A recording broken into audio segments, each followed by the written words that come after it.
I look quiet. But am I? You see, silence doesn't always mean peace. Sometimes it means calculation. Sometimes it means war is being fought inside.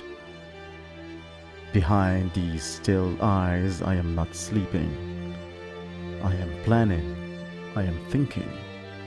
I am cutting threads that once held me hostage, rewriting stories where I no longer play the fool.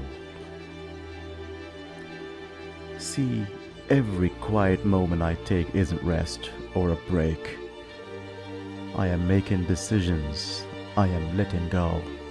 I am erasing memories that no longer serve me, not out of hate, but because I rise above everything that wants to pull me down.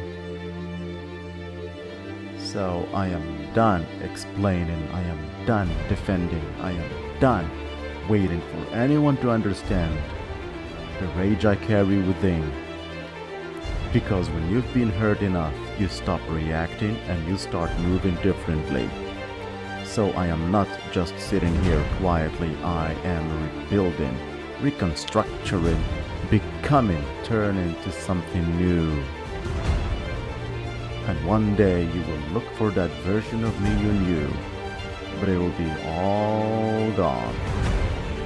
Not better, just better.